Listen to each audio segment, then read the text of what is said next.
Welcome to the Independent Artist Podcast, sponsored by the National Association of Independent Artists. Also sponsored by Zapplication. I'm Will Armstrong, and I'm a mixed media artist. I'm Douglas Sigworth, glassblower. Join our conversations with professional working artists. Hey, Will, I was, as I was waiting for you to log on to our recording here, I was on Facebook and I see it's your anniversary. Congratulations to you and Susan. Thank you, sir. This week. Yeah, it is our anniversary. I haven't spent much time on Facebook, so I just jumped on there to do some gloating. Yeah, so we've got a big day planned, or big night. We're actually going to spend time without family, just the two of us. So that'll be sweet. Well, thank you, Susan, for sharing him with all of the listeners today, so we could get our recording in. I hope you guys have a great day celebrating. She's working. She's working. Yeah. She's like, stay out of my hair. We're doing our thing tonight. Exactly. We can do that tonight. All right. So how's everything going with you? How's this heat treating your process out in the studio? It sucks. Yeah, it does. Yeah, it's awful. There's a reason we moved to North, and this ain't it. It was 98 yesterday here. As far, we're almost to Fargo. That's how far north we are. And yeah, it's awful. I'm lucky and thankful that I don't have a show, during all of this. We've definitely experienced all of that. Been on the asphalt during those kind of things, but I can't get any work done. So I mean, it's tough for us, obviously, as glass blowers, because my God. Our studio is hot when it's 70 degrees outside, but when it's near 100 degrees, we have to get creative. So our time in the studio is before the sun comes up. Yeah, I am looking at some of that, but luckily it's going to be back in the 70s tomorrow, so we'll be able to get a big day in. Hey, we shouldn't talk about, as REM said, we shouldn't talk about the weather. We shouldn't talk about the government. That's not what we do here on the podcast, but it is integral to what we do for a living. Mm-hmm. You know what? I picked up one of those mechanic AC units that just blows directional. So it has like a cool air hose, but it's still just dumping hot air still out into the studio, but you can at least blow it on you. I know earlier this summer you were saying that the flies were bad, so you had to work with the doors shut. Are you at least able to have breeze going, or No. Are you pretty much in a tight, sealed up container? No, I got a couple of big panels in, and I unpacked them to try to work on something big tomorrow. And just ordered some new panels and just like a clean piece of paper. So I'm excited about that. But cool. I opened up the door and it just filled with flies. And these Minnesota flies, they like to land on you and just bee on you and just eat your sweat. They're just nasty little bastards. You need to have one of those tails behind you like a horse and swat at it while you're working. Yeah, I just don't do it. I just suffer in the, It's just tough. All right, let's last week we did, or 2 weeks ago, I can't believe it's been such a short amount of time. Good Lord, no people. kidding. What do you want from us? No, but last time we recorded this emerging artist thing, and we had so many questions and had a lot of follow-up, and some of them we didn't even get to. Right. I mean, we got through the list and we're like, oh wait, we didn't talk about that or that. And then we had a few more comments. We actually have enough information that we could chat for a whole nother episode. So that's what we're going to do. So let's, more you and me. Let's just stroke that ego for a while. Good Lord. There you go. Well, hey, before we go into talking about those questions, I mean, there are some things I wanted to kind of touch base about the past couple of weeks going on creatively and that sort of thing, if that's okay with you. No. No, all right, go for it. Absolutely all right. not. No more. Well, I just want to say that since yesterday, I have just been kind of reeling about, the loss of Sinead O'Connor. I don't know if she's one of your favorites or not, but she certainly has made a difference in my life. Man, I'm sorry to hear that. That was really a big bummer. I never was a big fan, but I was that Prince song that she did, Nothing Compares to You, was all over the radio airwaves, and I was such a snotty. I don't like that. Well, I agree. I understand, because that wasn't the song that hooked me with her. In fact, I thought, that was really overplayed and all that kind of stuff. I mean, it was a great brilliant track. Yeah, but I guess when she kind of came onto my radar, which everybody's been talking about for the last 24 hours, was when she ripped up that picture of the Pope on SNL, and they're like, oh, she ruined her career and all this stuff. Well, that was right when I was in college and starting to, kind of form different opinions than the tribe that raised me. Sure. And I grew up in a very strong Catholic family. My parents both come from very large families. They both have like 10 and 12 kids, Right. and every one of them is Catholic. And it was in my college years when I really started to develop my own thoughts towards Catholicism. So you're what you're saying is that you're swinging from weather, and I said no politics, and you're going into Catholicism. That's what we're touching on today. I seriously am, because, it really shaped me. And Yeah. I remember when that happened, talking to some friends in college and saying, everyone says she's so angry, and that's what all my family would say the Catholics would say, she's just so angry. Mm. And then somebody said, well, maybe she has something to be angry about. Maybe as an artist, she has something to say about that anger.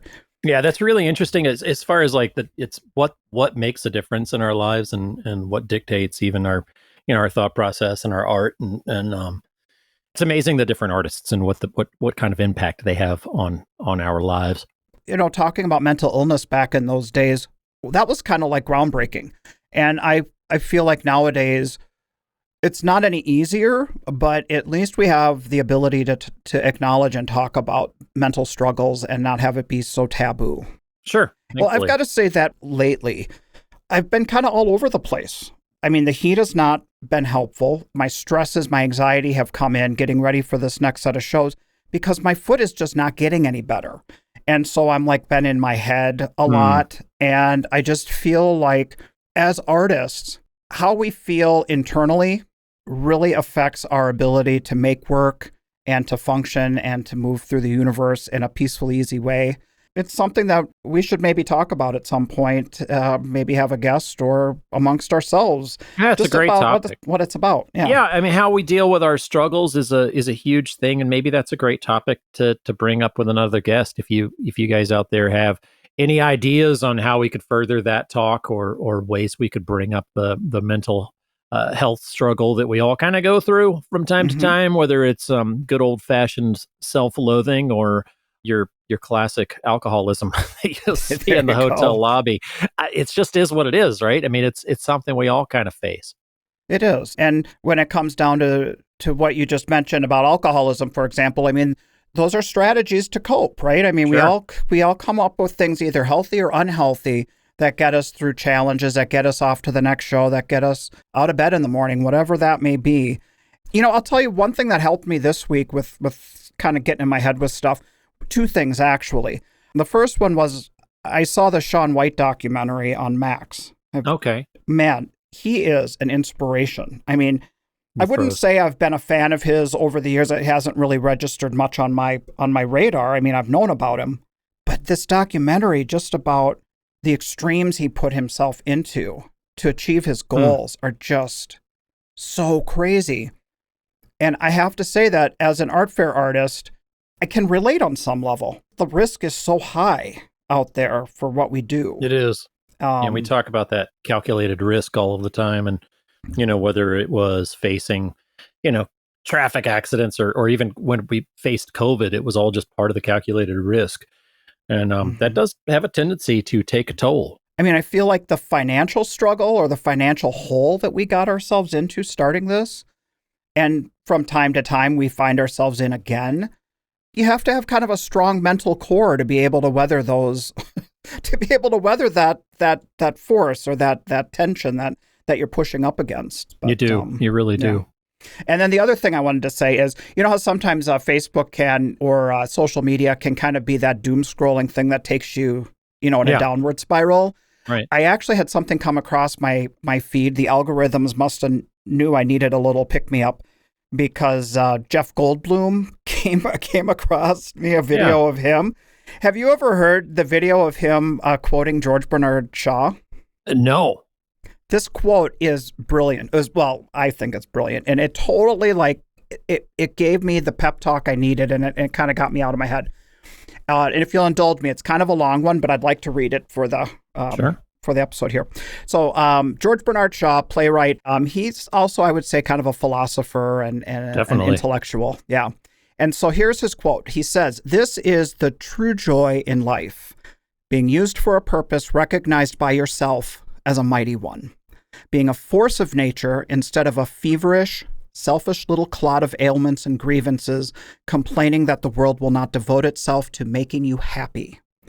I am of the opinion that my life belongs to the whole community, and as long as I live, it is my privilege to do for it what I can. I want to be thoroughly used up when I die, for the harder I work, the more I live. I rejoice in life for its own sake. Life is no brief candle for me.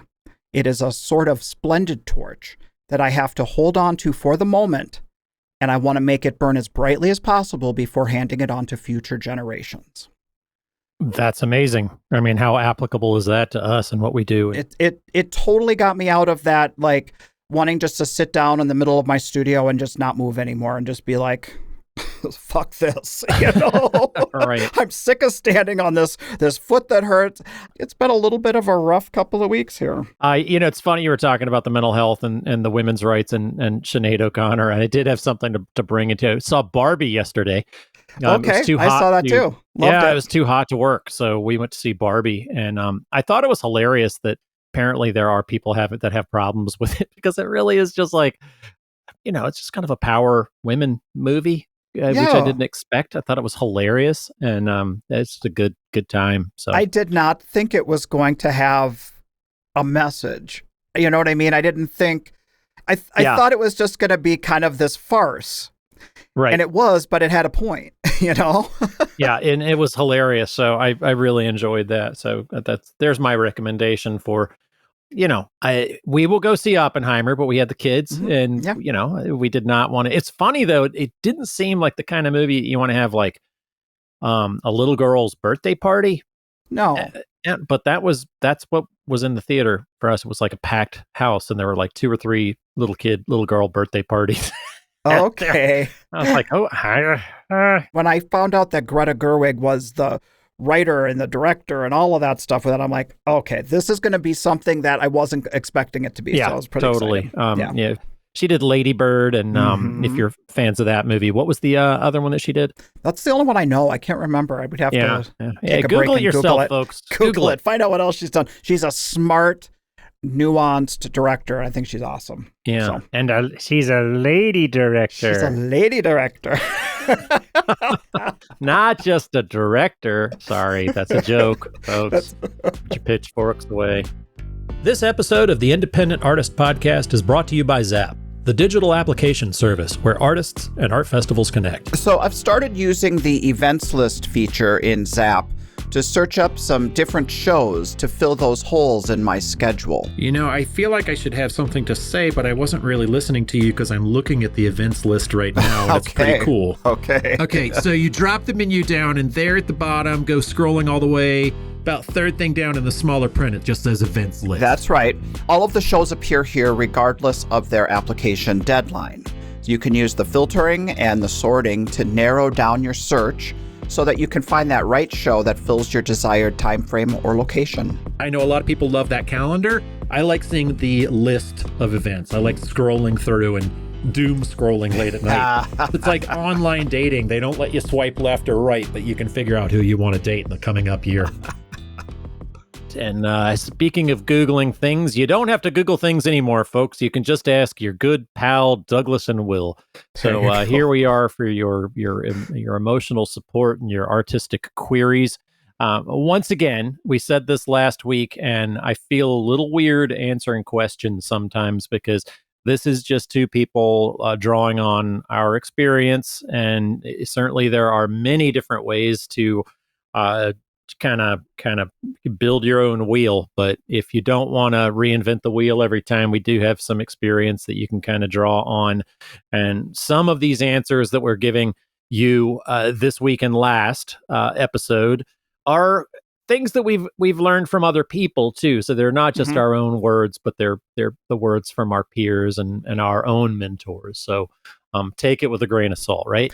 Yeah, and some of the questions too, when I read them, I thought to myself, oh, this wasn't ever anything that I looked that deeply into. It's just was my experience. And then I would read it and go, oh, I'm kind of curious what Will has to say about it. I might anticipate what you would say about it, and coming from who you are. This was hilarious. I have coffee with my lovely wife every morning, and we were having coffee, and hanging out on the back deck and just talking. And we were talking about there was one question that they asked that she took me to task for. She was like, I gotta admit here, I agree with Douglas on this one. And I'm like, okay, yeah, baby. I hear you. Yeah, but the whole thing where it's like, well, listen to your customers and listen to your client base when they're saying something.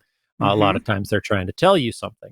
And she was like, a lot of times they just have stupid things to say. And also sometimes in my booth, sometimes people come in just to be mean and tell me they don't like my work. So I'm not sure exactly how I could turn that into a positive, but well, that's interesting. I'm glad we're kind of jumping back into that, because there was something else I did think about with that.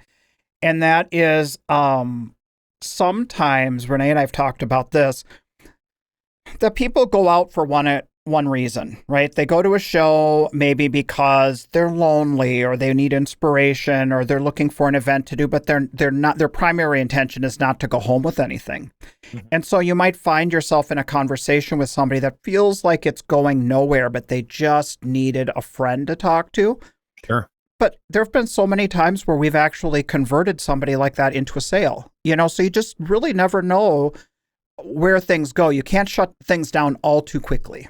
Right. Yeah, that's true. And sometimes, and I find this in the deep or like the polite South, like the deeper, sometimes like even at like an artist fair in South Carolina. Yeah. Where it's like a very southern town and southern city. And they feel apologetic for not buying something. So it's like they sound just like a B-back, and then they turn not into a B-back at all. They're just, they want you talking. to excuse them, right? They want to feel okay that you're okay that they're leaving and not buying something. Right, which is why some artists call the business card the get out of booth free card, because they're like, oh, can I get a card? And it's like, yeah, absolutely. They can pretend that they're going to think about it or talk about it later. And a lot of times they do want to think about it and pick up something later. Is that how my card ends up in the porta potty sometimes? I see your cards in the wind, my friend. When we were across the street, they come over to my booth and drop your cards. I don't know why. I don't know why that is. What are they trying doing? To convert them. You're like, lose that glass postcard. It's time to buy some of my work. Hey, speaking of your work again, and did you find there was something slightly Sigworthian in the Weird Barbie's apartment?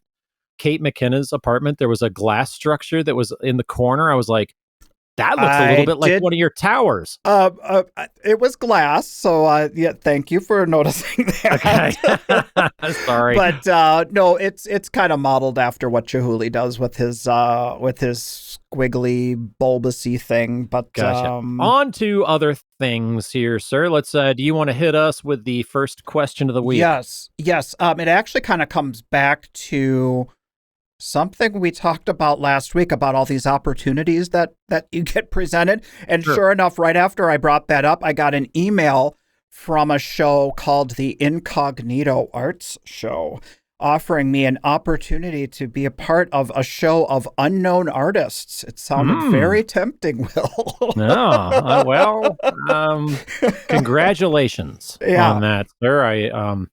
You can't die from exposure if you don't expose yourself. So it made me think about other types of opportunities that get presented to us that are either kind of like scams or the whole exposure thing that maybe we could talk about a little bit. So I went on this, I looked up a website for this show, which didn't have a website. It didn't have artist lists. I mean, so it was a pretty quick no for me. Right. But their pitch sounded like they were trying to figure out what an artist might want to hear so that they could, have a good old-fashioned art fair. Yeah. And so anyway, there's that. Can you think of any other opportunities that people present us with that are really not opportunities that we should steer away from? Yeah, I mean, I'm not a big fan of these art books and things. Get your work out there. These pay to play. That happens a lot in the music industry, and that's where that kind of term comes from for me. There are a couple of different galleries that want you to not only exhibit your work, but pay to exhibit with them, like in an Art Basel situation. You have to be very careful with those kind of opportunities, because some of them are just groups trying to get money off of you. I'm always super skeptical of the groups that have us as their only source of income or have the arts as their only source of income.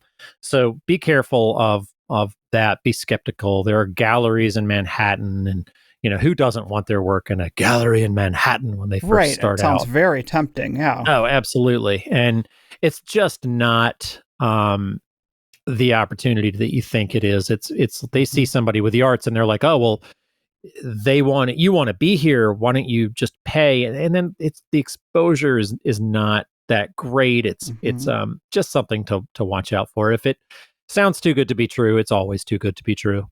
Yeah. There's this other thing too, where a lot of times like charitable events will want to base their whole event around like a silent auction, and they'll ask us to donate stuff for the sense of exposure. And whenever they say it's really great exposure because it's very wealthy people who are going to be coming. But in our experience, or my experience, I should say, anytime I've done something like that, the work is sold for pennies on the dollar. I've never heard from the person again. I mean, if they could get it for a third of the price for something nice to sit on their mantle, and then they go to your website and say, I want to buy something else, and they see how much it really costs, it's just kind of a disconnect. It's just not the right venue for trying to get your work out there to be seen. Well, or, check out, like I mentioned on our previous episode, what other artists have done it. And then you can go out and actually ask them. So see who has done it in the past. And to be honest, the Temple Bethel show that happens down near in Tampa is one of my favorite events. The early part of the year events. It's one of my favorites, but it is set up similarly. Well, they take a cut. They take, it sounds a little bit like a pay to play, but it absolutely is not. It's a gallery setting that they turn their entire synagogue into a gallery, and it's a gorgeous thing, and it's a wonderful event. But if you just read the thing and you're like, man, maybe this is something, all these different things that are presented to us, that if you're skeptical about it, the easiest way around it is to check out last year's event and see who participated. You see somebody in there that you know, or you see somebody in there that you'd like to know, just go to their website, check them out, and shoot them a quick email. And we are generally a pretty giving group, and like, hey, what do you think about this event? And we'll let you know, right? And if a show is transparent about putting stuff out there, who's in it, like you said, and you can reach out to them, then you know that they are, it's not like they're trying to work really hard to get people to be a part of it. You know what I mean? It's like they're proud of who's involved, and they're proud of putting it out there. So think of it that way, that the marketing that they're doing for their artists is it's not like they're desperate. That's the whole point. It's something that it's like you want to be a part of it. This may be kind of obvious, this next one, in that is, but if you're a new artist, you might not know this, but we get inundated with, and I don't know how they get our emails, but we get inundated with requests to buy attendance emails. So like we could send out a mass email to people supposedly for a show, and it's like, oh great, I have like 10,000 names that are going to come to my booth. Right. That is a big old scam. That is a big lie.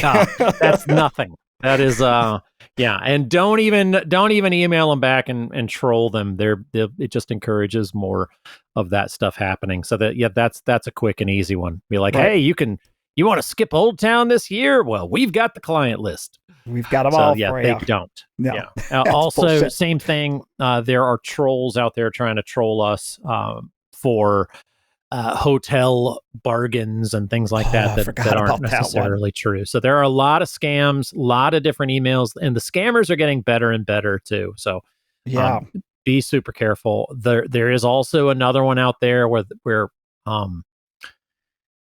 it's a similar one that I found to singer-songwriters that kind of hack away at a living, and I want you to write a love song for my wife or something like that. That's a scam, and that's now happening and doing a crossover into portrait work.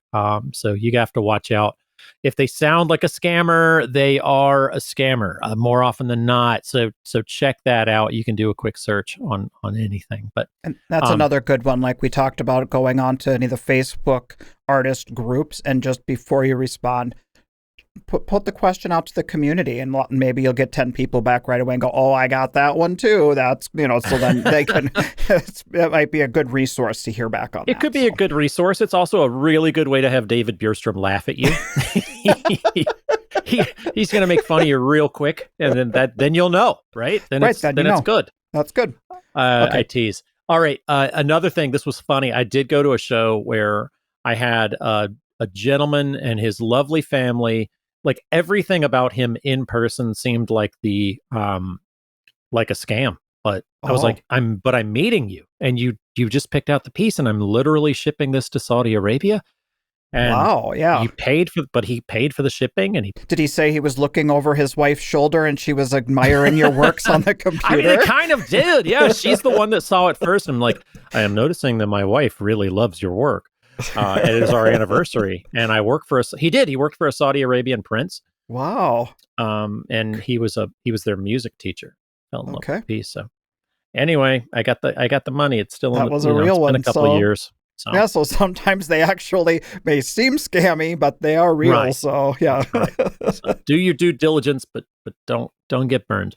All right. I've got a quick one from the same emerging artist that had questions last time. Where do you get your 10, etc. And this was about payment, how to take payment, and it's a dual question.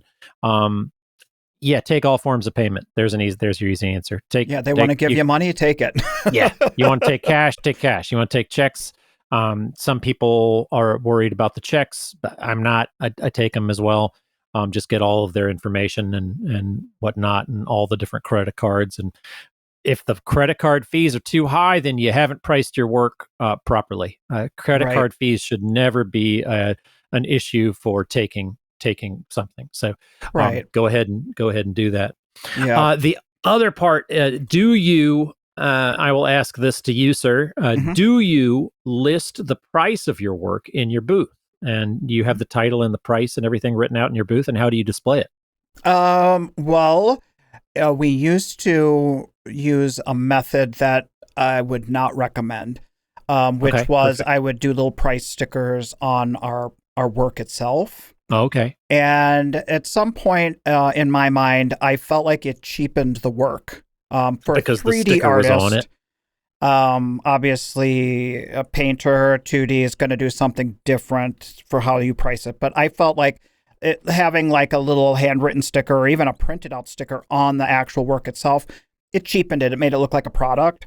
Okay. So I use a labeler. And I print out a price and I mount it on foam core, and I put either it mounted to the wall next to the item if it's a hanging piece, or I have it onto the pedestal. It gives it a little bit, it elevates it in my mind so that it makes it more like you're in a gallery, even though we're out on the street. Right. Another way to handle that, if you do use the fabric wrapped panels, the kind of the carpet wrapped pro panel style panels.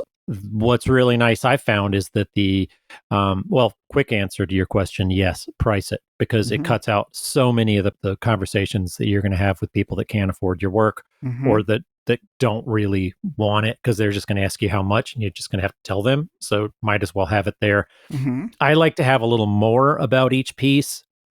I like to write something about the piece and then I write the price underneath it. Another tip is that I always add the double zeros of the cents with a line under it, because you would be really surprised at how many people are like to make the, is this $320? I'll take it. It's like, no, it's $3,200. Yuck, yuck, yuck. Yeah, you just give them the deadpan smile. Well, it just keeps you, and again, that's another one that throws you off your game, right?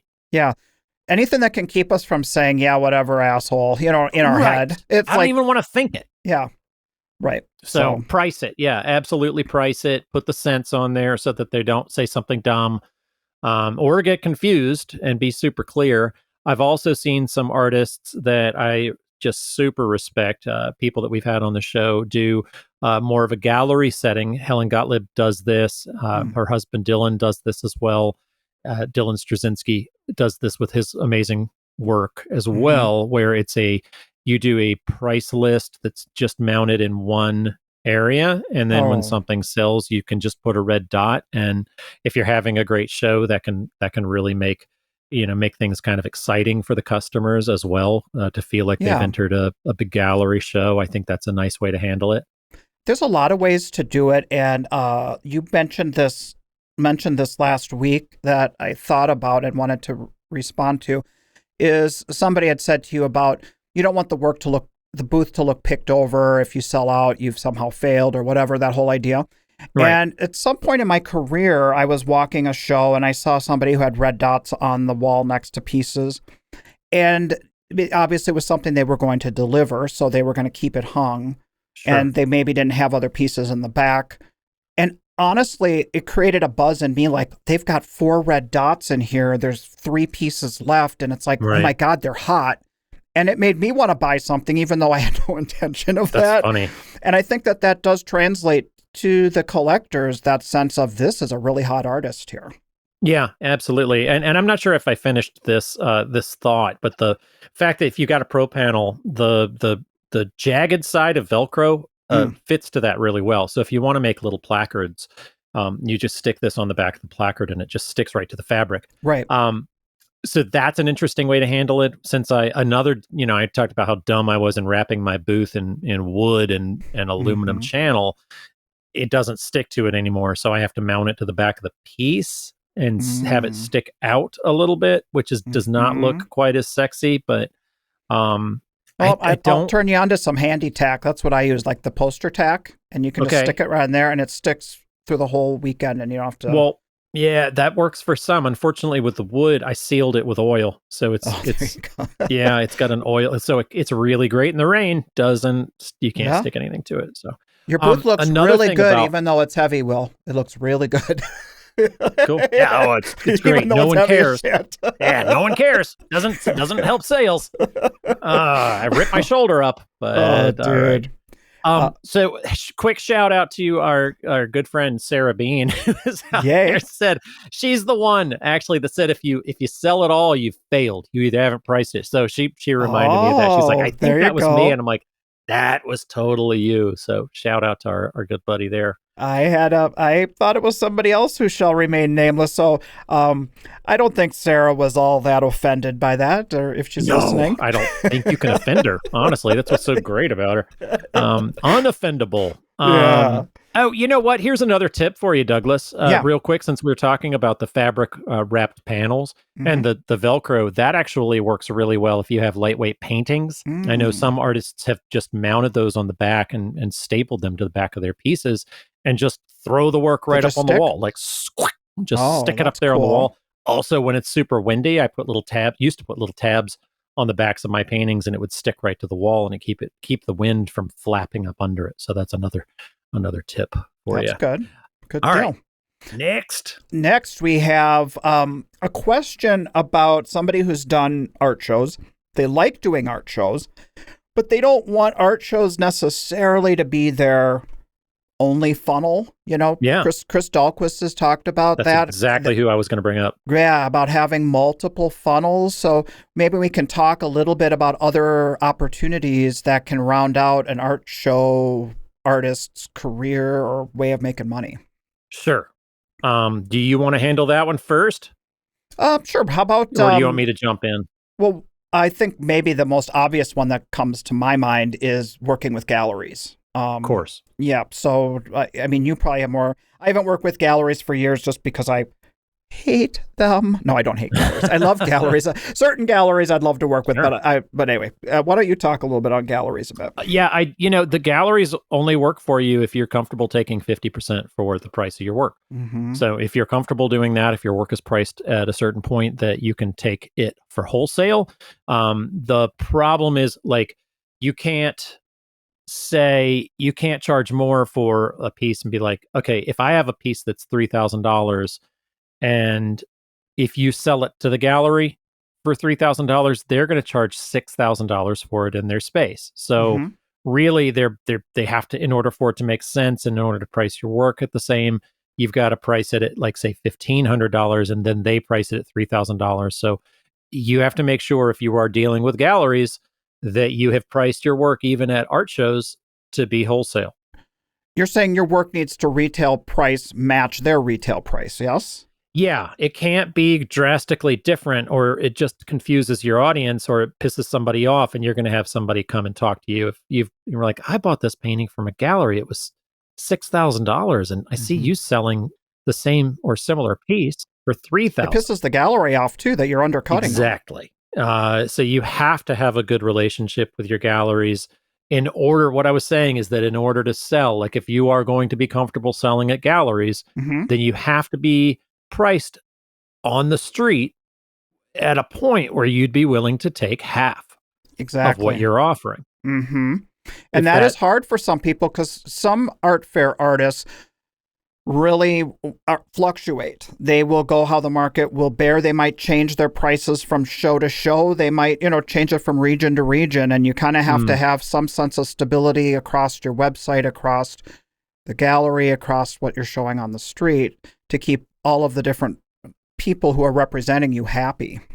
Consistency. That's what you're Consistency. saying, right? Yeah, for sure. Yeah. Consistency in pricing. You don't want a collector coming back to see you the following year and saying a similarly sized piece for much less. Mm-hmm. You're like, well, how come this one cost $5,000 when I gave you $8,000 last year? Mm-hmm. It's like, I do feel like and this goes for driving your prices up too, there's really not any going back, right? Exactly. Okay, so we drifted into pricing, but let's come back to the whole funnel. The whole funnels, Okay, the cool. pros and the cons. So we talked about the gallery and how we would price with working with the gallery. My question to you is, with glass, when I worked with galleries, we did wholesale pricing, but we got payment up front, or we would set up terms. I know that 2D, when you're working on higher priced items, do you typically work on it sells like a consignment type basis? Is that how you work with most galleries, or do you work with payment? If they have it in their gallery, they pay for it? Yeah, with big ticket items, I do consignment. Okay. So it sits in a gallery, and I don't typically stay with those galleries unless it sells, and I know it's going to sell, and I can find that out pretty quick. I tried. Unfortunately, I tried one of my favorite galleries. I was accepted with those guys. He sought me out and had my work there, and it just didn't work, unfortunately. And I really wanted to be there, so that was a bummer. But after, I don't know, I gave it like 3 to 6 months, and I asked him if it was still hanging, and I was like, yeah, it's just not the right thing for your space. So that was kind of a drag, but just be aware of it. You have an idea of how quickly your work sells on the street, and if it's not moving in the gallery, then be honest with those guys and keep up. It's tricky. Look at the artists that are there, and you can always ask people, hey, what is your experience with this gallery? Do they pay on time? Right. Do they, have you ever shown up at the gallery and had a painting not there, and ask them about it? And it's like, do they show your work? You have to have a very honest working relationship, and luckily I've had that with a couple of galleries that I've worked with. Okay, so that's galleries, right? So the pros and cons with galleries, what would you say? Pros are they sell it for you. And the more I've had galleries, the more I've felt, and my galleries maybe wouldn't like hearing this, but they always want you to share your mailing list. They want you to share your things. I don't really do it that way. I kind of let them take care of their own people, and I'm super helpful as far as like if they want to talk to a client, hey, can I Zoom you in and we talk about this piece? But when they're like, send us your mailing list, I'm like, no, that's mine. You use yours. I've already. I don't. Why? These are the people that are going to come talk to me at shows. Why would I share that? So that is definitely another con in the sense that some galleries don't want you even doing shows near them. They kind of want their little nexus of who their people are, Great point. That's just something to think about if you're going to work with galleries. Absolutely. And I'm glad you said that, because that was the last point I was going to make when you mentioned that. Look, be especially careful. If you see a gallery that you create a relationship with that comes to see you, they discover you at a show, and then they want you to sign their paperwork. Some of those things have a almost like a do not compete clause in those galleries. Right. Mm-hmm. And it's called, what is it called? Not in my backyard. Yeah, kind of, right? I mean, it's like an Yeah. exclusivity. And so, I mean, and that Yeah. makes sense if it's like you don't want to have your work 3 blocks away and competing with their competitors, but you have to make sure that it's written so that you're like, look, I'm coming back to this show. I'm showing here, here, and here. And so they all know that about me, that I'm going to be coming back to these shows, unless you just feel strongly enough about the gallery that, that they're making it up. And it's like, look, you're going to make me X amount of dollars in 3 days like this show is. Cause if you're not, then I'm not signing this. So make sure you're careful with the wording. For sure. All right. Another kind of funnel that people look to is online. So you've got like social media, you've got website. Never heard of it. Not sure. Never. No. I don't know. What are you talking about? Yeah, but I hate online. I mean, how do you feel about online? I mean, I don't hate it. I like. I do reproductions, so I've got those. So sometimes I get these little gift sales that come through, and I'm like, it's work that I don't have to I don't have to think about again. Sure. So it Super can make easy money to ship. for me. Yeah. The order comes in, boom, out they go. Right. And if you get to a certain place and you can have somebody else do it for you, then go for it. Who cares, right? Mm-hmm. How do you feel about that? Do you feel like if people have reproductions and they're selling them and they have somebody else ship them for them, do you feel like that's all of a sudden are you cutting into production gallery mode, or are you what kind of line do the Sigworths walk on that?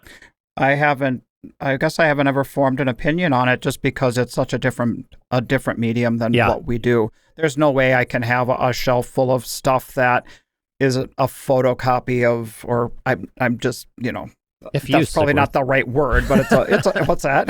F you, Sigworth. Call my stuff a photocopy. It is. Yeah. Right. Nothing that I can press a button and have, something that is made for me based on what I've already done. So right. I guess I don't mind if it's a 2D artist and that's their thing and it's online. It's not like it's at a show where we're like kind of all on an equal footing sort of thing. I feel like three-dimensional glass is super hard to translate in photographs or in a video or on photos or whatever. Sure. So I feel like our website doesn't do it justice. And I also feel like when I do use social media for selling our work, it's more like a portfolio, because when I'm in my booth, I can't show when I do installations because the booth is it's a smaller footprint. Right. But then people can, like, if they like what we do, go to our Instagram, they might be able then to see some bigger projects and get ideas or inspired for other opportunities. So I do think it's important. I do too. I very rarely sell to somebody that hasn't seen me in person. That's just stumbling across my website and buy something. I feel like I never almost. Me either. Unless they've seen me in person. It's an in-person business, so that's the whole reason to get out and do new shows and new markets and try to experiment. So, all right, that any other funnels you can think of that are good for people? Let's see. I mean, the really shows online, so shows and teaching. In-person. People do workshops and teach other artists or people who want to dabble. Teach that kind of thing. Chris Dahlquist is great about that. Marjolaine Vanderhart, both of those artists we had on the first season. Those folks are really good about selling in person. The other one, a huge one, and we've talked about this ad nauseum, and it's kind of the Dahlquist slash Gaiman slash lots of different people that are successful is taking a notepad full of leads and having those leads that you fill a little book and you say, hey, this person likes this, follow up after I've created that piece. So I've done that quite a bit more this year and had follow up with relationships with people and establishing those and sending them pictures of new pieces and be like, oh man, I'm excited about this. I don't know if it's right for your space or not, but it creates a personal relationship. That's good. Yeah, we'll come back to that here in a little bit, because what was one of the questions is about selling after the show to people and how to kind of keep those alive. Yes. But as for like other kind of ways that we can still be artists, maybe artist adjacent, and make a living, if people don't want to just necessarily do only art shows, maybe a handful of shows. Sure. So like I was thinking, you mentioned Chris Dahlquist and people who teach workshops, like Kirsten Stingel. Oh, yeah. She does these really awesome, like she sets up these like travel opportunities where people can go to Europe with her, and she'll teach, different techniques with ceramics and telling stories. So we shouldn't undercut our ability to find other ways to make a living, because we are creative in what we make, but then we can also translate that into other ways, I think. So Sure. Yeah. That's a great point.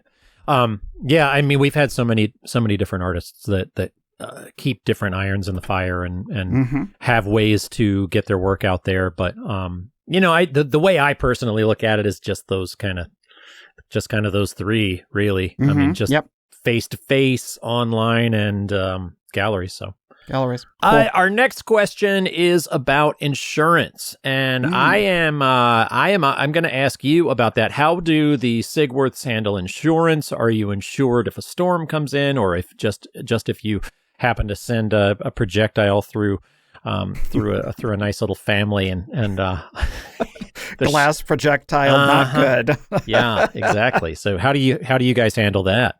Well, it's timely, actually, because I got the premium for our insurance premium for this year, and it like more than doubled. And I'm like, we're not insurance experts by any means. I don't know, freaking thing. So, yeah. Yeah, so wait till it's my turn. It's going to be real short.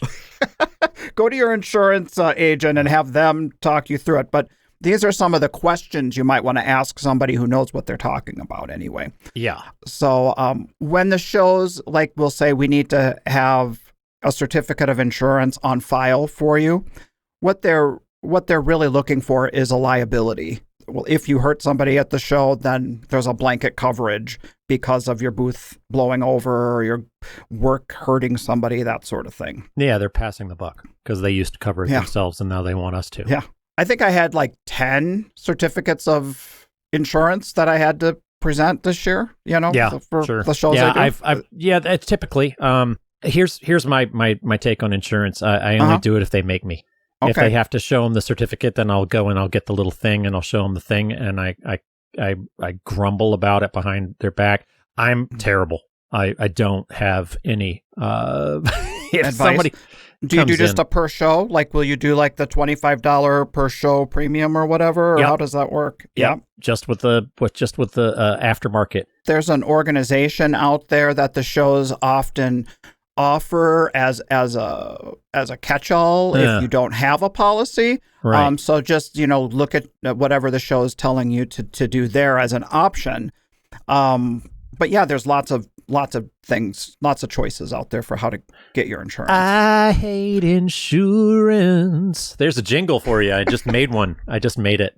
I think it's a racket. My dad worked in insurance, and he did say it's basically a big Ponzi scheme. Oh, yeah, it's a huge racket, but they force you to do it, and so that's, if you're going to have to do it, then I don't know, do it as cheaply as you can. But for those who take it seriously and want to kind of like weigh all the pros and the cons, what you're really looking for, there's a lot of different things you'd want to talk to your insurance agent about coverage. First of all, you're not going to your homeowner's insurance agent. That's not the same thing as business insurance. And like what we get is liability, in case somebody gets hurt. And then you get inland marine, which covers your artwork if it's destroyed. Does it? It does. Well, you guys get that? We do get that. All right. And inland marine also covers stuff like your display and your tent and replacement value. Huh. Now, here's what's tricky. You need to talk to your insurance agent about this aspect of it. And that is, some insurance companies will only, and they don't tell you this till after you're trying to file a claim, unless you ask up front, will only cover what's it called? The material values of the artwork. Yeah, exactly. And so that is like that's the stinger right there. It's like they won't pay full retail value. Yeah. Our insurance company does pay full retail value, and maybe that's why their premium doubled this year. I'm sure. Good Lord. Glass out on the street? Do they know what you do? Of course. Of course they do. I mean, it used to be a $1,300 a year policy, which we've never filed a claim on. But I did have that in case of, let's say, $50,000 worth of glass and $10,000 worth of display blew down the street, and we needed to make that up in order to go to the next show or to be ready. I mean, that's why we have it. Lots of people have it, and they love it. I've definitely had some friends get helped out after disasters. Me, I'll just have to paint it again. There you go. The way it goes. I don't know. I got screwed. So I'm a bitter, broken man, Douglas. I am. In I've so been many screwed by ways, insurance. so many ways. So many ways. I'll switch my Sesame Street character to Oscar the Grouch on this one and defer to you, sir. So that's all the information you need on that. But the other part of why we have it too, and I mean, we could, I guess, a la carte pick and choose, but really the main reason we have it is we have a glass studio and things malfunction and we're heating things to 2,000 degrees. So we need to protect ourselves in case there's ever a fire. I don't think you need to worry about a fire out in your barn with a few, with some paintings leaning against the wall. I mean, right? Yeah, you don't have ovens. No, but I'm, all of this talk is just going to karmically Gotta put a bullseye on you. Oh yeah, the gas can that's over there next to the lawnmower and the 102-degree heat index that we had yesterday and all this good stuff. So here's how we deal with insurance. We stop thinking about it, right? I'd love to. I'd love to change the subject. You got one for me? What's the new question? Moving on to the next one. We touched on this a little bit earlier about when we were talking about the galleries and keeping prices consistent with the galleries, but there was a question about how do you price your work? How do you come up with a number? Right. And I know a lot of people do things. I do it by size, and I charge the same amount for every piece that's that. Say if I've got a 6-foot by 4-foot painting, they're all the same price. Now, one of the paintings might take me 4 times longer. Well, I price it to the point where I'm comfortable selling that super intricate painting. That is made up and evened out when I sell the less intricate paintings. So if they're all the same price, people don't bat an eye and they don't question it. And you can even tell them, yeah, this one took me a lot longer, but but focus on the fact, I don't know, that you're getting a deal. I don't really tell people. I don't use car salesman language when I'm selling my work. It really devalues the work, in my opinion, because the strength of the work is the creative element of it, And so when we start getting into how long it takes, how big it is, all those sorts of things that are measurable, I think we lose people on the fact. Yeah. Yeah, I feel like I'm selling relationships too. How cheesy is that? But I am making relationships with these people, and I'm trying to get them to take a piece home that they want to live with. So I don't feel like I can hard sell them on that. I do know that some people do use sales techniques that kind of like, what's your favorite piece? Do you have a space for it? And it's like, I have some dear friends that use that language. And to me, it's a little hard for me to say it. I can't, I have a hard time feeling genuine if I'm using that kind of language, but like I've heard some people even say stuff like, well, if you buy it here at the show, it's 20% less if you go to the website. I mean, you know what I mean? Getting into all of those business things. Yeah, for sure. I've got one that I'll use that's similar to that, but we're talking about pricing, not necessarily, because we could do a whole show on sales, and maybe we will. I think it's important to know what your peers, not to copy pricing, but to just know that you're in the right range, not to undercut your peers or try and shoot for higher, but you want to make sure you're not like completely out of the ballpark. Absolutely. And I do keep tabs on some of my contemporaries and see what they're pricing things, and if they're and it's not just I definitely don't want to undercut anybody, but I don't think that necessarily exists because nobody's buying from me just because I'm a few $100s cheaper or more expensive. They fall in love with the piece and then they want to do it. Yeah. What do you think about? I'm sorry. Go ahead. We were going to say that. Well, I was gonna break down exactly how you can price it. Like if you are in the studio and you have clear amount of time and you can time a piece and figure out how much you want to get paid per hour. That's how I kind of started, and I don't do that anymore. I basically, what can you get? You don't want it to be super easy. You want it to hurt a little bit. How do you also feel about if the work is too inexpensive, that is a bit of a turnoff to the collectors? Like maybe there's inherent value that we're losing by underpricing our work. 100% agree. There's an artist out there that I really admire that so undervalues his own worth that I feel like he's costing himself not just per piece sales, but he's costing himself any sales because people start to wonder. They're like, well, where's the value? I'm like, oh my gosh, this amazing thing.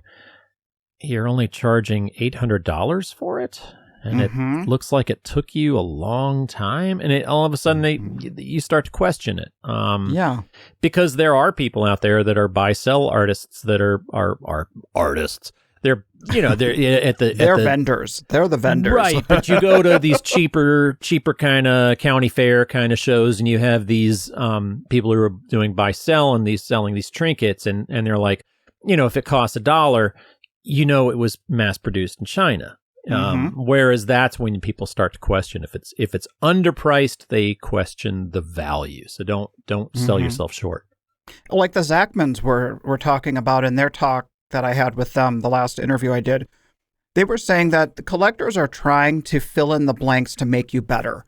That's where it kind of comes in with the irritating questions or whatever. How long did it take you to make that?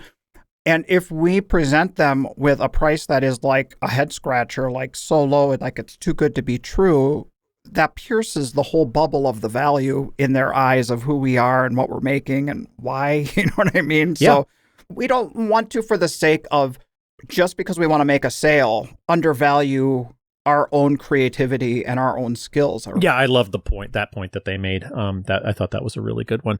Yeah, the pricing is, when you first start out as an emerging artist and you kind of look around, maybe you're not quite established yet. Maybe you can put a lower price tag on it and see where you want to go. I love selling my work. I could probably charge a little bit more for it and slow down the sales if I wanted, but that's a personal decision each one of us has to make from, moment to moment, right?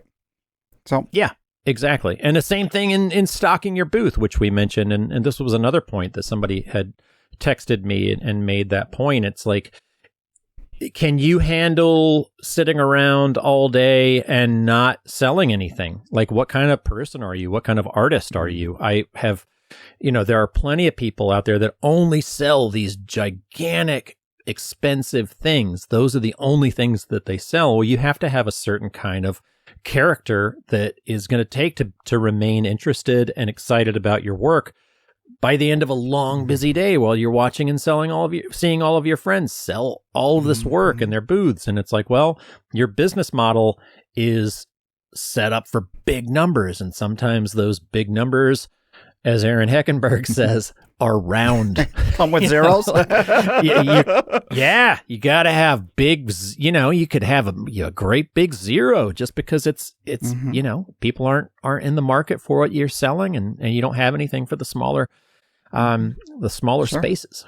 Hey, so you were just saying about, and this is leading into another question, about selling relationships, right? They're buying a piece of you. Yeah. And that was one of the next questions is somebody's asking about that whole idea of how do I engage with customers? It's like, do I sit inside the booth? Do I sit outside the booth? Do I say hi to everybody? What do I do when they come in the booth? I don't want to scare them away. So like, what's your take on it? Sitting? What's that? Oh, I know you hate that whole thing. I don't sit down. Sometimes I don't even bring a chair. I mean, I know that's not an option for most people, and It's starting to become not an option for my feet. But I rarely sit. I mean, I keep a side panel open in my booth, and I try to have, even if there's, if I have an inline booth and not a corner, I still keep that back wall open and I'm walking in and out. I try to make sure that my booth doesn't feel claustrophobic. So where do I sit or where do I set up? I'm all over the place, and I'm moving around, and I'm constantly talking, and I'll engage with people, and I'm telling them that I'm not, hey, I know you're engaging in the artwork. I'm not trying to breathe down your neck, but if you have any questions, I'm right here.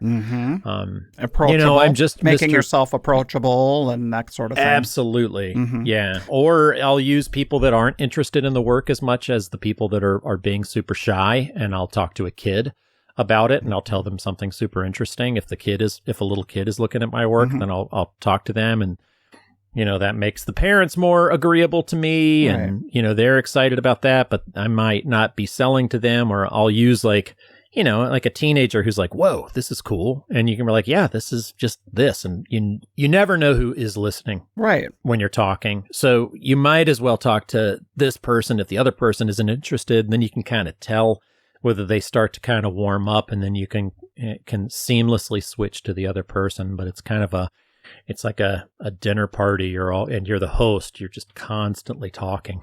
Well, I've always, before my situation with my foot this past 2 years, year and a half, however long it's been, have always been the kind of person who was on my feet, moving around. But I have had to resort to selling in my booth by sitting in a director's chair. And I've had to learn kind of different nuances. And I learned pretty fast that sitting in my director's chair inside the booth and staring out at people as they walk in, you can see the pressure that puts on them. Like, oh, he's looking at me. He wants me to do something. So I really try. I'm not looking at my phone, but I'm like, I may be engaged in something else. It's like they happen to come in, and then I'd be like, oh, hey, and kind of do like you said, the introduction or the let me know if you need something. This is my work. I'm glad you said that. I think you do a great job of that. Thanks. By remaining seated, but sitting up high and not sitting in like a low chair where you're kind of slumped down in the back of the booth. You're angled in a certain way where you're kind of into the booth as opposed to sitting in the back and looking out at people. You're kind of out in the thoroughfare and are very like your posture is good. You're at the kind of the front of your chair. You do a good job with that. And I know that standing and walking and doing all this is not an option for everyone. And I think that's a great point. And the way you handle that, I think is pretty expertly done. And I've had to figure that one out. It took me a while. When I was in an inline 10 by 10 and I had my director's chair in the booth, there was like no way to do like what you were talking about. It was so people walk in and they look at me like, and then they don't want to look at the work. They just want to turn around and walk out because suddenly they feel like they're like noticed. Like, okay, what are you going to do? Right. And you don't want to be the vampire in the back of the shop either. You don't want to be sitting behind the wall and kind of duck your head out and be like, hello, let me know if you need help. Yeah. I mean, it's like Dylan Straczynski said, there's no way to sit back in the most comfortable reclining chair and sell anything. Sure. There's no way for people to take you seriously. You have to take your booth seriously. You have to take your work seriously, and that includes the way you sit. I also want to say about that is it isn't so much necessarily about salesmanship as much as we've talked a little bit about this on both episodes, but really making yourself approachable and noticing something that might be nice to talk about with them that is aside from the work in the booth. It's kind of just like getting to know people and letting them to get to know you, and not having it be so obvious that you're desperate to sell something. You kind of have to be back a little bit and approachable and friendly and all that good stuff. Sure, authentic. And do as I say, not as I do, because Camille Marchese was walking around the last show that I was in, and she must have busted me on my phone every single time she walked in the booth. Oh, yeah, absolutely. She was like, you're on your phone. I was like, I'm texting clients. F off. No, I wouldn't say that. But you know what I mean? I seriously do have clients that you do have people that are too nervous to talk face to face, and they'll text you after they leave the booth. I've had that too. 20 where minutes I've later. actually made sales from my phone while people are walking through the show to somebody who went home and measured and they said, I want it, send me a link, I want to pay for it now, so I get it. Absolutely. I mean, it happens honestly more often than not. I've had people ask me questions about pieces 10 minutes after they've left the booth. They're like, I was really interested in this. And hey, here's one for you and your lovely wife, because I know you guys are a partnership. How do you guys handle photographs in your booth? If I've had a conversation with somebody and they are expressing interest, I don't wait for them to ask. I say it because I pretty much assume if they're looking at an expensive piece, a collection for a wall or something, I assume it's going to involve a little bit of thinking and planning and maybe going home and measuring. So I always make it easy for them to say, hey, and feel free if you want to take any photos of anything with your phone, go for it. So I'm not concerned that somebody's going to rip me off and try and copy what we're doing. So yeah, it's trickier with 2D. Sure, definitely. Definitely trickier with photography or digital too. If you have so many people have high resolution phones that you can take a picture of it. I actually had somebody on my Facebook page tell their friend, like on my Facebook page, posted, I took a picture of this guy's work last year and took it to the printer and printed it, and now I have my own. Oh my God. Like they just said that. Right. Like they didn't even know that was a problem. Yeah. Like that they're like, just save yourself some money and print your own.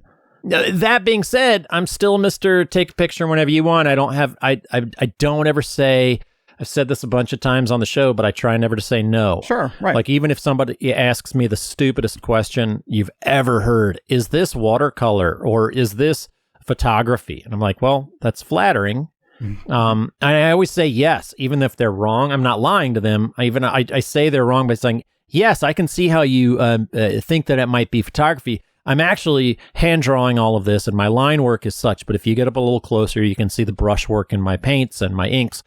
And so I'm never saying no because I feel like the no is the turnoff. It's kind of that, and I know you've said detracting things about this guy before, but the Bruce Baker tapes. Oh, yeah.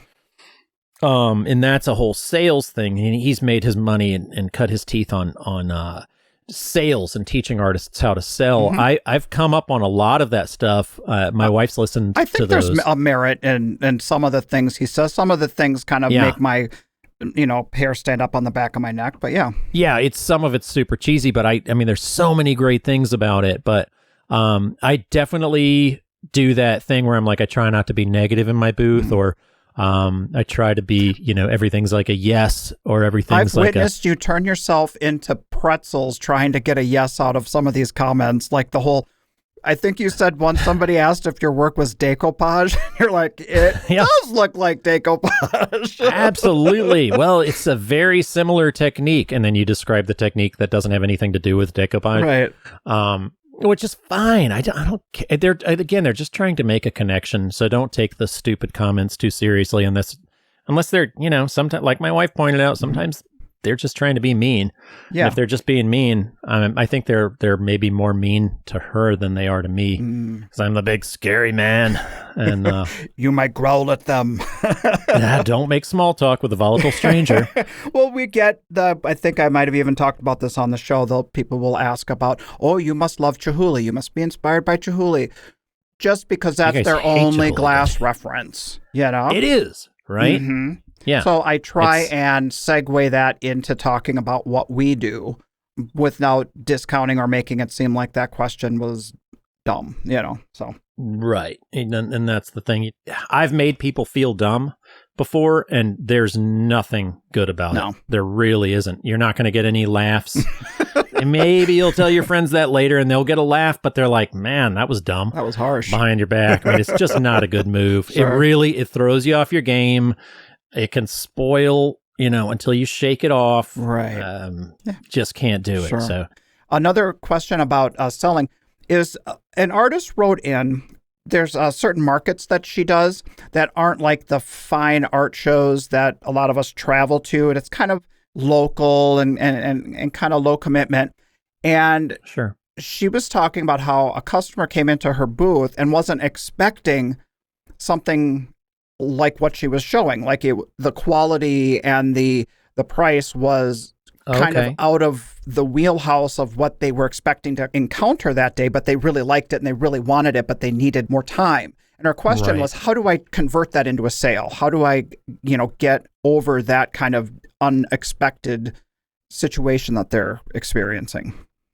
I'm going to use my own experiences with that, because I have had similar experiences where somebody just kind of, they hadn't expected to come to the show that day. They didn't know that the show was happening. And then they're confronted with a piece of artwork that is a lot more expensive than, they weren't thinking they were going to spend any money. And then they fall in love with something that that's kind of way out of their budget, but they can still clearly afford it. Right. If that makes sense. Like I've done promoter shows where they're like in maybe a mall, like an outdoor mall. Same kind of deal. They were coming to go to Best Buy to buy a TV, and then they see this cool artwork that they really want to have, right? Yeah. So that kind of thing. Yeah. So the way I do that, I'm like, I try to empathize with them, honestly. I mean, like, yeah, I get it. I don't, it's kind of interesting to try to sell, this museum quality work here on the street. And sometimes people come across it and you just tell them more about yourself, and you try to do it genuinely, and you try to do it casually. And you can't try to make the sale, but just keep talking, because they just want to hear more. And at that point, I feel like they just kind of want to know who you are. So tell them. Yeah. Because I've run into those people all the time, and I'm like, well, I don't really like showing my work. Typically I'm doing a handful of the top juried arts festivals around the country. And I decided to show in my own hometown. And this is where I'm showing because I want to travel a little bit less. And that's honestly why I moved to Santa Fe, because I don't want to, that's a very specific answer for her, because I know who you're talking about. Right. But it's like, well, look, this is the reason that I'm here. And this is the reason, I was hoping to meet somebody. I was hoping to meet someone like you. It was meant to be. I mean, yeah, you're trying to, there's so many analogies with like dating, right? Dating, right? Take me home. Yeah.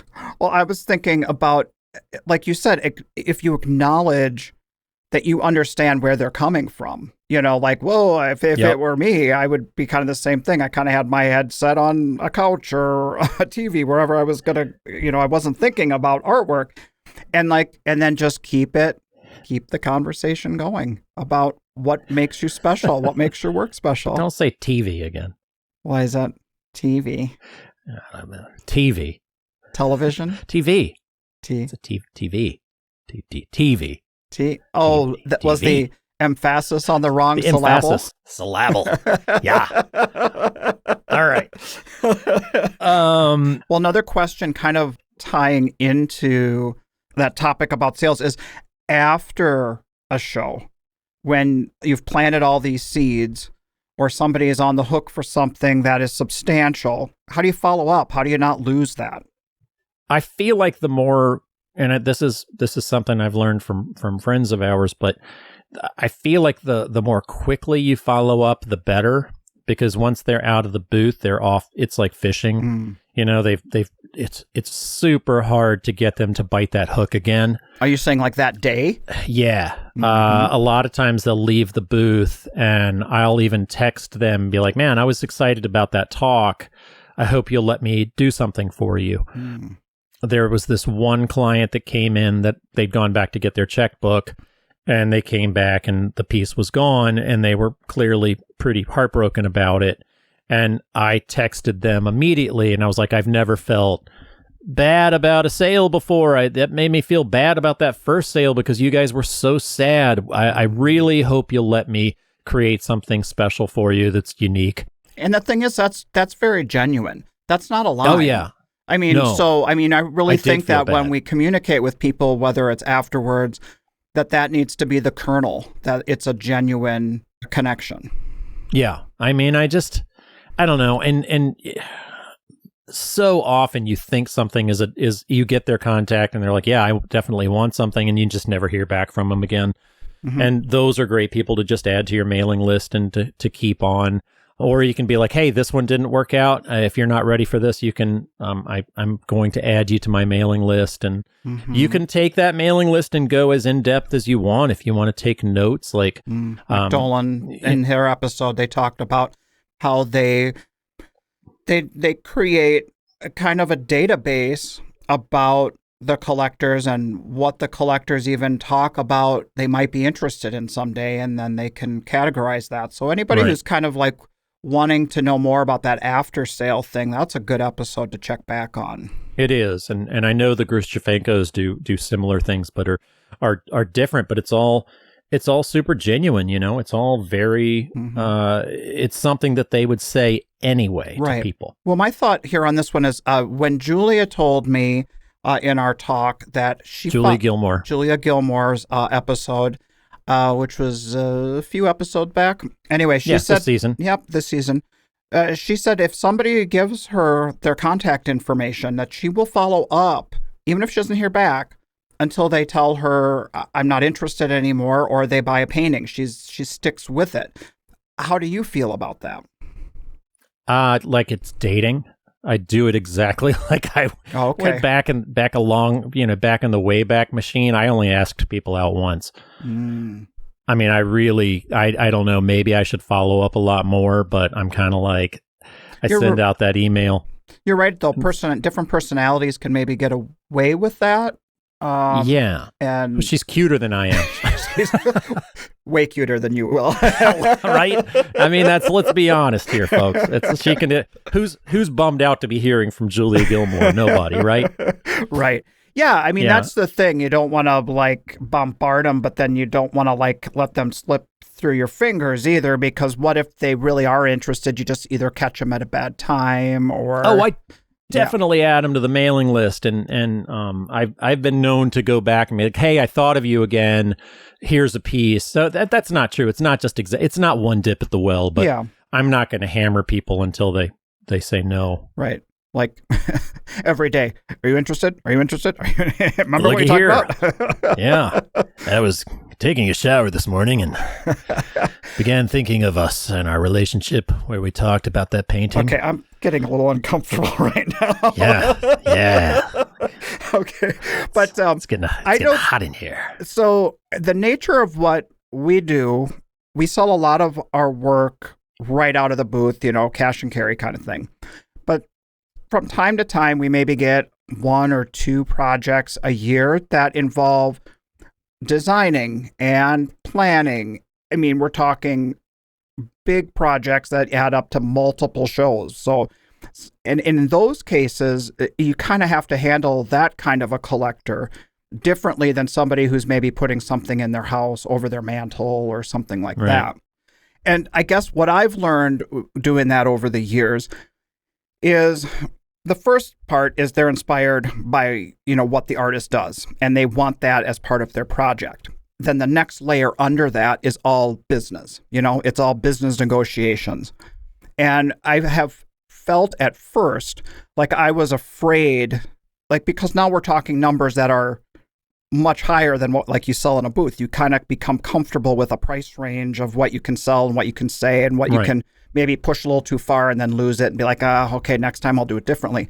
But when you're talking bigger numbers, you kind of have to get comfortable with that sense of that there's value in what you're creating for them and have confidence in that so that you don't just give away the shop, Right.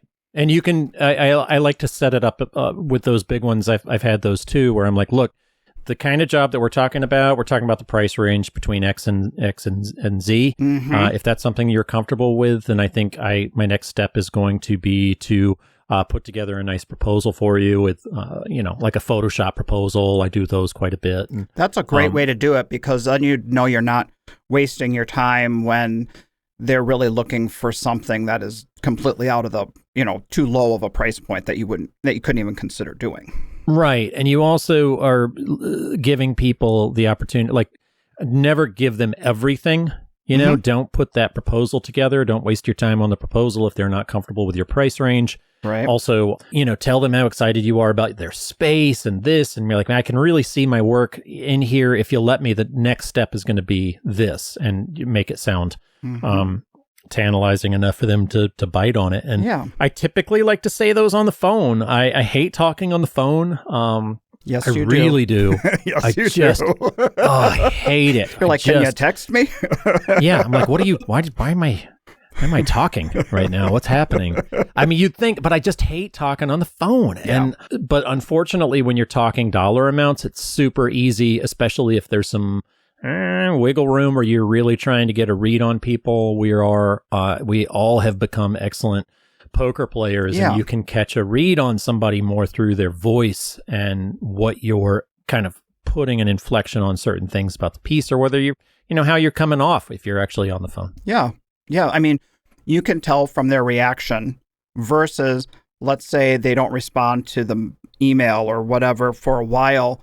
It might just be that they were in a meeting, out of town, whatever, but we can put our own kind of paranoia on it or worry on it. Yeah. But voice to voice, you can hear if there's like a little catch or a hiccup and be like, you're like, okay, now I know I need to pivot. But you can't tell if you need to pivot from a written form. You just really can't at all. But then you run into people that are like me that don't want to talk on the phone. Mm-hmm. So sometimes texting or emailing is your only option. So do whatever you got to do. But I do feel like getting down to numbers and asking for money a lot of times, you need to try to talk to them. Definitely. Now, I'll share, this is kind of a personal experience about one of our projects over the years. And I'll just put a dollar amount out there. It was $50,000. What? Yeah, that was a lot. It was a lot. Anyway. God damn. So Sigworth. So we are preparing for this project. And as we're starting to go forward, I woke up in the middle of the night one night, kind of panicked. And I'm like, I've got to have some kind of something drawn up by a lawyer that covers me financially in case they change their mind, they don't like it, what recourse they have if it's going in a direction they don't like, how we can pivot, make something different, do different drawings, just the whole financial part, how much you need up front, how much installments you need, when the final bill, all that stuff. Because things happen in these big projects. And you're like, if you've already spent that money to make the work you're providing for them, and then they change their mind and they want their money back, that could close a business on dollar amounts like that. You know what I'm saying? Right. Yeah. My deals have all typically been handshake deals.